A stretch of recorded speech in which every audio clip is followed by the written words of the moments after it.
Vayanitai Gaur Radhesham. Japo Hare Krishna Hare Ram. Vayonitai Gauravesham. Yapo Hare Krishna Hare Ram. Jai Nitai Gaurade Shyam. Yapo Hare Krishna Hare Ram. Vayanitai Gaura Radheshyam. Yapa Hare Krishna Hare Ram. Nuestro proceso espiritual es el proceso de meditación más profundo que puede existir, porque nadie siquiera llega cerca. El gran sueño de los Mayavadis es poder entrar o percibir el Brahman. Nosotros, a través de esto, nosotros pasamos el Brahman hace infinidades de millones de años luz. Preguntas, micrófono abierto. Todas las preguntas son bienvenidas, no hay preguntas tontas, la única tontera es no preguntarse nada. Así que, bueno, abierto, estoy aquí para responder. Sarva, Cristian por acá. Radhe, radhe. Mira, yo hice una pregunta la otra vez, pero es súper de lenguaje, por así decirlo, Ajá, porque a mí me llamó mucho la atención al inicio, cuando ingresé acá, la palabra pasatiempo. ajá. Pasatiempo, para mí un pasatiempo es como, no sé, pues hacer un puzzle del diario, qué sé yo, un sopa de letras. Eso para mí es un pasatiempo. Mm. Entonces, asociar esa palabra como mundana, por así decirlo, a Dios, como que no me hace sentido. Y yo entiendo que probablemente la traducción no sea tan literal desde su origen. Entonces, además lo mismo, la suprema personalidad de Dios. La palabra para mí, bueno, a lo mejor como es mi percepción, personalidad es algo terrenal también. Entonces, yo entiendo que la traducción no es literal, pasatiempo y personalidad. Yo creo que es una palabra mucho más profunda, pero uno la asocia a cosas cotidianas y que están muy lejanas de lo que es la divinidad. Es muy buena aporte y pregunta al mismo tiempo lo que usted está mencionando y claro, es verdad que estas palabras no definen a lo que se refieren. ¿M? No, es que el idioma castellano, el idioma inglés, no hay idioma que pueda tener la profundidad que tiene el sánscrito y los conceptos sánscritos. En sánscrito una palabra tiene muchos significados. Y nosotros tenemos un idioma en el cual una palabra tiene un significado, con suerte dos. En slang, ¿sí? En lenguaje callejero, de pronto una palabra tiene otro significado, pero en sánscrito una palabra puede tener muchos significados. Y la forma de entender, ¿sí? Entonces tiene que ver también con contexto. ¿Ah? Cuando se habla de pasatiempo, también no está bien traducida la palabra. Yo también soy de la idea de que no es una palabra correcta. ¿M? Pero tampoco pudiéramos decir las aventuras de Krishna. ¿Sí? ¿Qué palabra se pudiera buscar? Por eso es sumamente importante que todos estudien el glosario sánscrito. ¿Ah? El glosario sánscrito está en el Gaurasanga, en el apartado glosario. Son 10 o no, 15 páginas creo, donde hay traducción de palabras. Entonces, hay conceptos que hablan de lo que queremos explicar. Por ejemplo, pasatiempo no es la palabra correcta. La palabra correcta es lila. El Krishna lila, Radha lila, Ram lila, Radha Krishna lila, Kurukshetra lila, Jagannath lila, son lo que entendemos como pasatiempos. Pasatiempos, claro, algo para matar el rato, pareciera, ¿eh? Para matar el tiempo, algo para hacer nada muy importante. Se tradujo de esa forma para tratar de llevarlo a un tema comprensible a los idiomas occidentales. Pero la realidad es que hay que estudiar los temas y comprenderlos desde su concepto sánscrito. Ahí está la comprensión correcta de lo que queremos decir o queremos o lo que estamos estudiando. Suprema personalidad de Dios también suena raro y redundante porque suprema personalidad de Dios, Dios es uno. Y en Vaishnavismo, en Gaudiya, entendemos que Dios es Krishna. Entonces no hay muchos dioses para nosotros, ¿verdad? Están los dévatas, que sí se puede traducir como semidioses, pero aunque fueran semidioses, no son Dios. Entonces Dios es uno, es decir, la suprema personalidad de Dios es demasiado. Solamente existe Dios. Está Dios y lo demás, de ahí para abajo. Pero no hay nada que se pueda poner en el mismo nivel, que se pueda dar como en la misma plataforma. No es posible. Ahora, en la concepción védica, de donde viene la raíz de esta filosofía, existe esta concepción de Dios como Bhagavan. Ese es como se llama Dios. Pero depende de la línea filosófica que uno está siguiendo. Bhagavan puede variar un poco en quién es el personaje central. Entonces, por ejemplo, para los chaivistas, Bhagavan pudiera ser Shiva.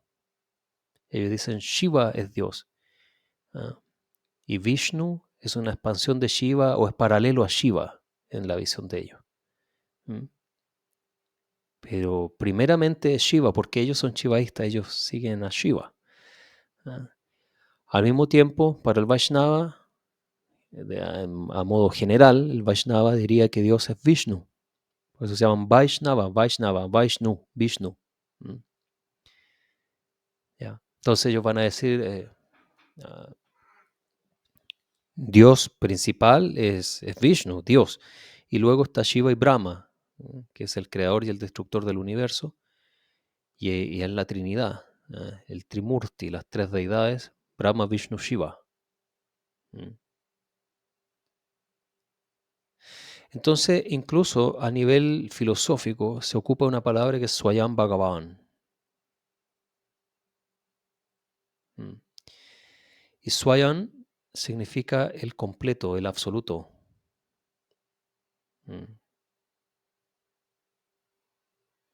Y dentro de ese punto de vista se pudiera traducir algo así como el Dios Supremo o el Supremo Dios. Porque entendemos que védicamente, y esto es un tema importante, védicamente existen diferentes deidades regentes. En los Vedas se describen diferentes dioses que están, y diosas que están manejando diferentes áreas del universo, diferentes energías, digamos, y a los cuales védicamente uno debería ofrecer rituales anual, quincenal, mensual, diario, etc. Eso sería a nivel védico. Pero entendiendo que los Vedas son escritos que se dividen en diversas secciones, algunas son privadas solamente para los brahmanas, para los sacerdotes, y otros son secciones que son abiertas para la gente. Normalmente de estas secciones serían los Puranas, donde está el Srimad Bhagavatam. Existen los Vedas y los Puranas. ¿Sí? Si bien los Puranas son parte de los Vedas, pero se comprende que los Puranas y los Vedas son dos secciones diferentes. Los Vedas están relacionados a los rituales, a los mantras específicos y a las ceremonias. Y los Puranas están hablando sobre historias y diferentes hechos que se dan en diferentes planetas, en diferentes tiempos, espacio, universo, etc. Entonces, dentro de eso, los Puranas pudiéramos decir que son como historias para el aprendizaje. Y los Puranas son abiertos tanto desde el área esotérica como exotérica de la filosofía, ¿sí?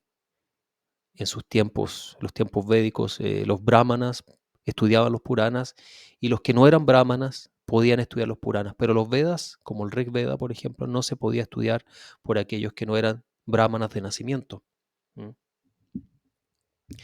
Entonces, debido a que existe esta concepción de los rituales y del cumplimiento del deber del Dharma, el Dharma externo, digamos, védico, también enseña a que hay que hacer rituales a las divinidades, ofrecer a los devatas, el dios del sol, Vivasvan, Surya, se hacen ofrendas, mantras en la mañana, etc.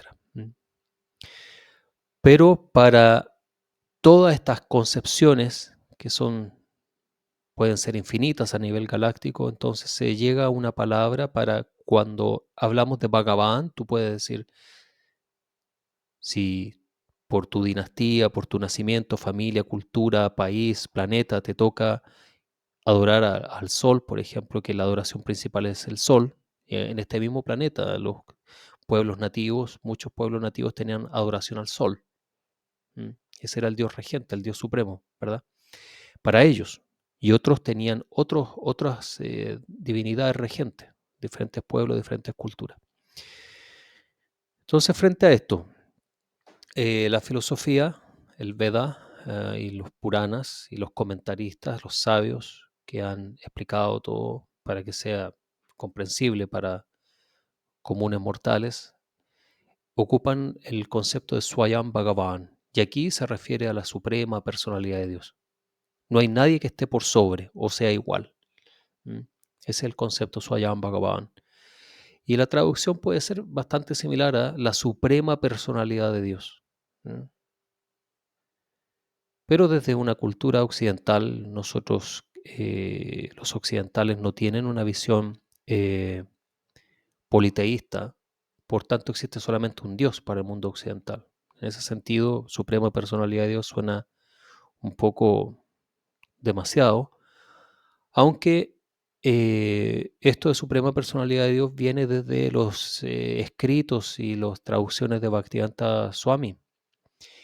Y él lo estaba explicando que existía Swayam Bhagavan en una cultura cristiana o atea que tenía conocimiento de que existía budismo, hinduismo, existía cristianismo y existía el islam, básicamente. Las mayores religiones del mundo. Y entonces todos ellos dicen que hay Dios. Todos dicen este es Dios, este es Dios, este es Dios. Entonces en ese sentido, pienso que la idea de Bhaktivedanta Swami Prabhupada de explicarlo como la suprema personalidad de Dios era explicar que Krishna es superior a todo. Y cuando dicen, pero Dios está en todas partes, todos los caminos conducen a Roma, como se dice, da lo mismo la religión o el Dios que uno adore, uno va a llegar a Dios siempre, lo cual es falso. Pero entonces, él Mira, Bhaktivedanta Swami es un experto en marketing. Yo realmente no he conocido un hombre más inteligente en cuanto a marketing que Bhaktivedanta Swami. Todo lo que hizo, hasta las traducciones, todas sus traducciones, todo lo que hizo fue prédica. Su traducción del Bhagavad Gita es absolutamente prédica, no es neutral su Bhagavad Gita. Su Bhagavad Gita es 100% prédica de su filosofía, no es neutral. Su Bhagavatam también, sus comentarios del Bhagavatam tampoco son neutrales, están teñidos, y no por eso digo que esté mal, pero están teñidos con su filosofía, con su visión filosófica. Y todo lo hizo de esa forma. Sus escritos, los magazines, los fanzines que hicieron al principio, todo lo ocupó como propaganda. Sí, fue inteligente dentro de lo suyo. Ahora, lo que muchos gaudillas dicen y piensan es que si bien él tenía la misión de abrir ISKCON en Norteamérica, en Estados Unidos, y desde Estados Unidos como en la cuna, en esos tiempos era la cuna de la cultura mundial y de las revoluciones de todo, país de la libertad, ¿verdad? Supuestamente. Entonces él obviamente eligió Estados Unidos. ¿Por qué no fue a Alemania o no fue a Inglaterra? No, Estados Unidos porque de ahí venían las bandas de rock, de ahí venía todo para el mundo. Entonces por eso se fue para allá.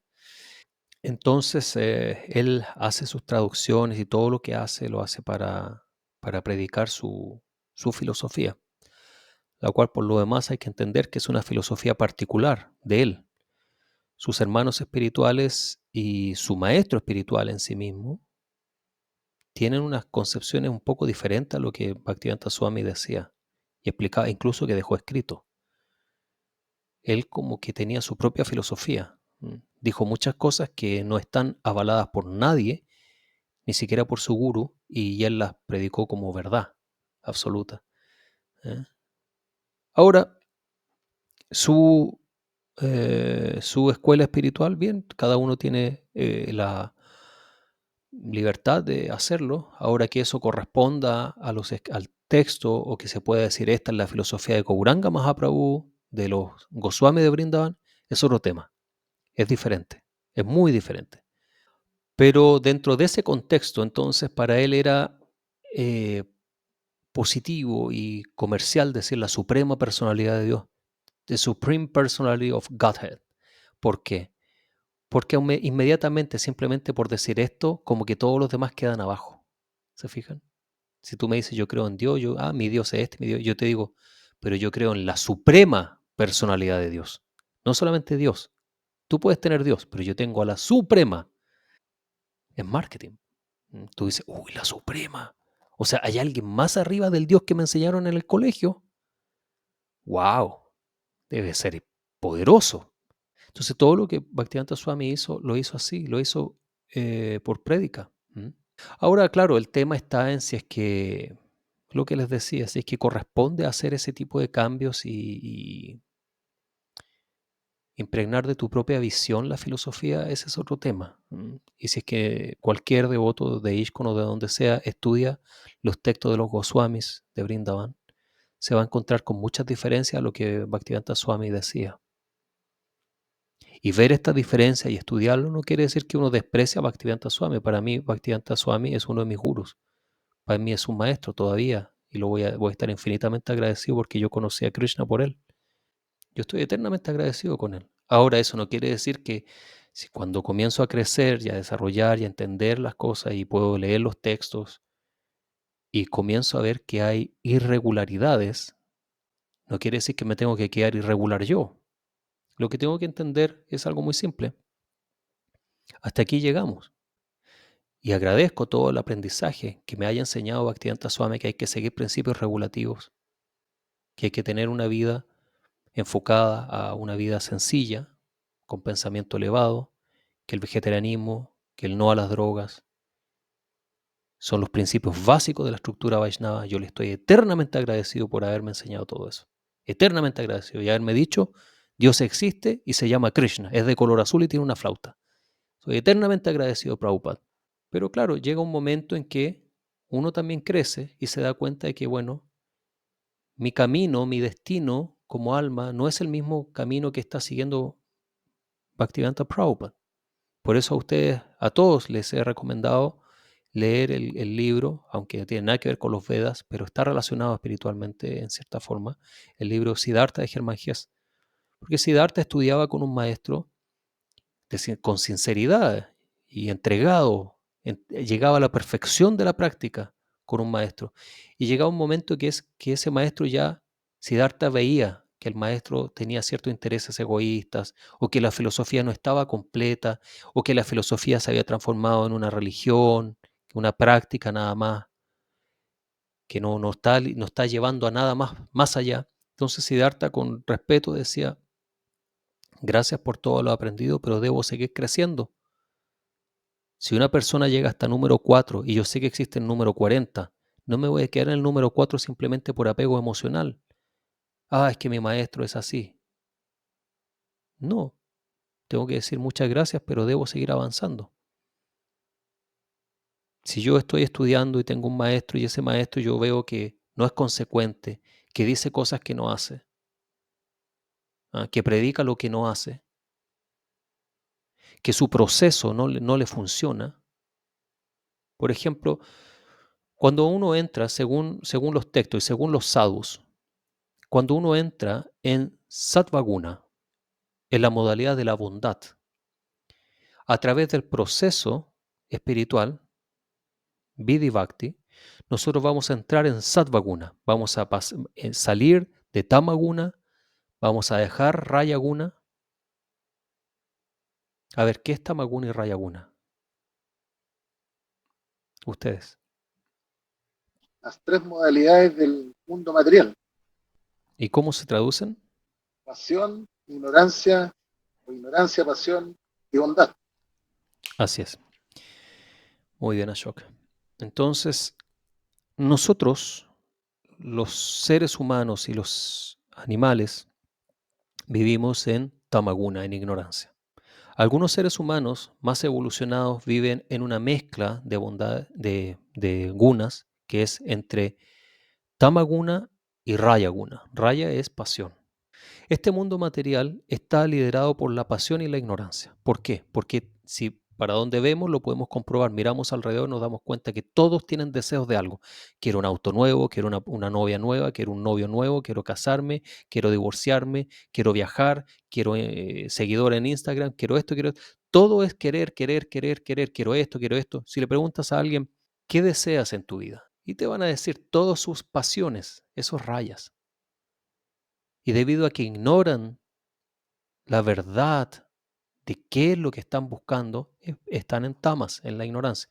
Bueno, con el proceso de Vidhi Bhakti, el proceso adecuado de purificación, de trabajo espiritual, nosotros vamos a entrar, nuestra conciencia y nuestro cuerpo físico, ojo, va a entrar en sattva, en el sattva guna, en la bondad. Y de sattva guna pasamos a shuddha sattva, que es la bondad, pero cuando entramos en el plano místico. Cuando uno está en sattva guna,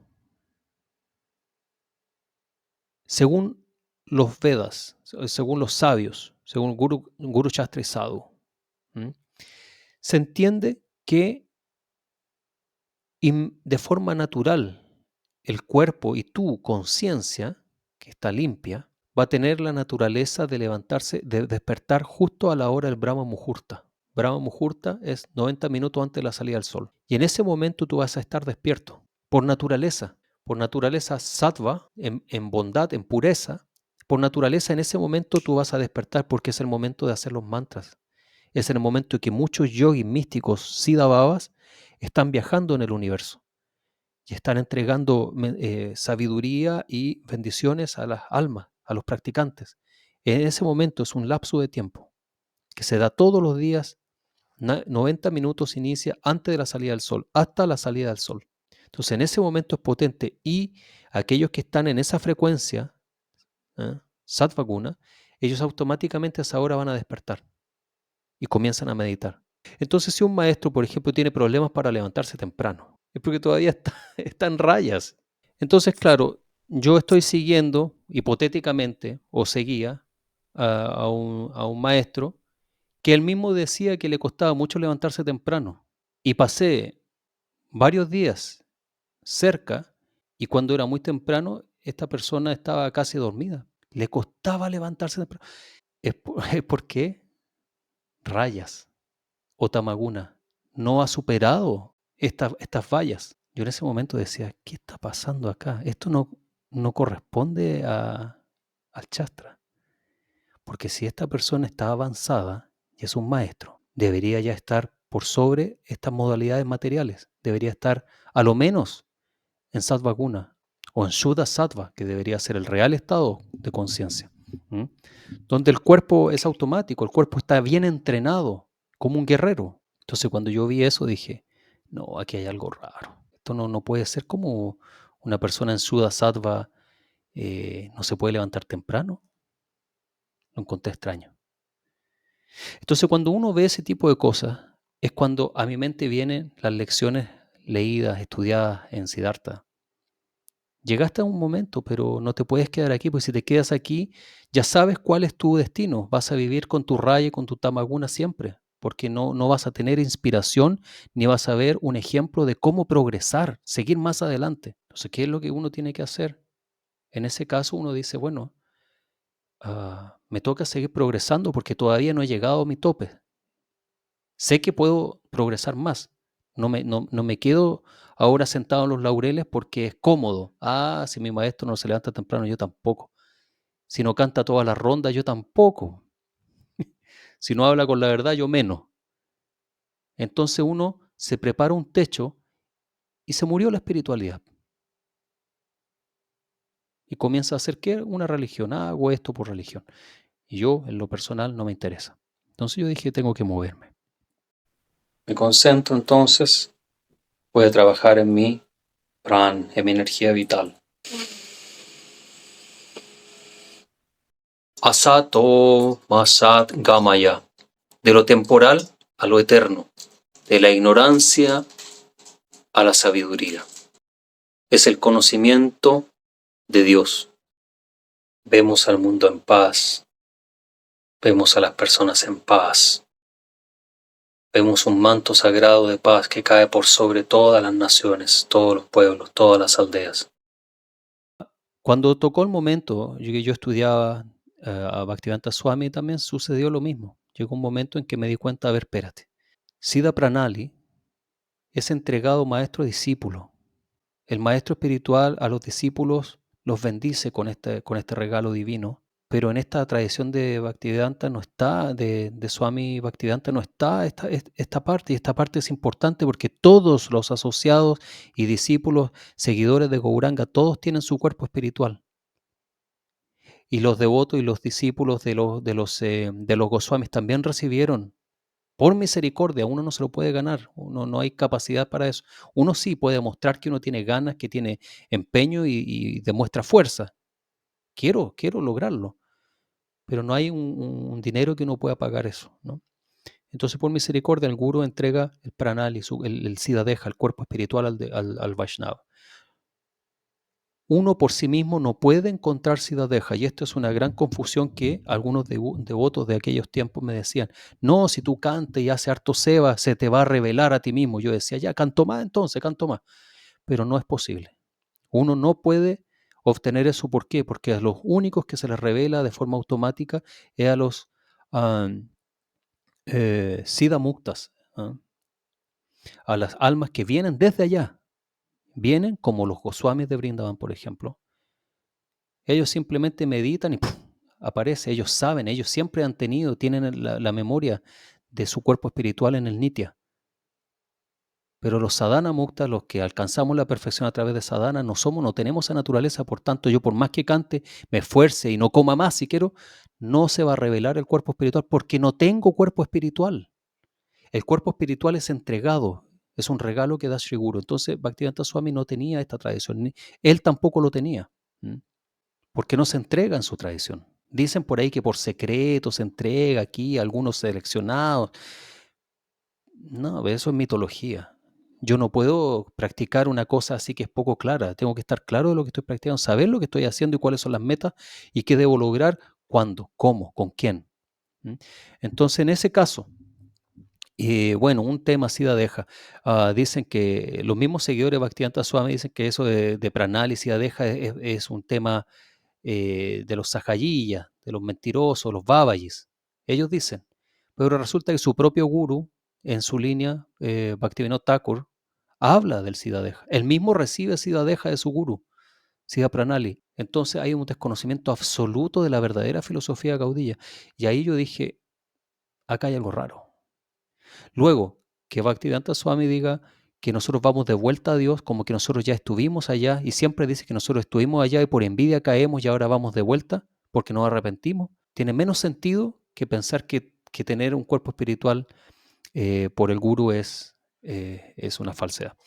Entonces, cuando fui descubriendo esto y muchísimos otros detalles, dije, bueno, creo que llegamos hasta aquí. Y eso no es una traición decir llegamos hasta aquí, es ser honesto. Siento que tal Vaishnava me inspira, sus palabras son fuertes, directas, son claras, son reales y veo que funciona. Entonces uno tiene que hacerlo, porque esta vida es ahora tenemos la oportunidad de ver Krishna, de ir hacia Él, entonces no tenemos que perder oportunidad, tenemos que ir hacia adelante. Y abrirse de un maestro cuando vemos que la cosa no está funcionando, que no está bien, es primero que nada es inteligencia y uno debe hacerlo con humildad y con amor y respeto.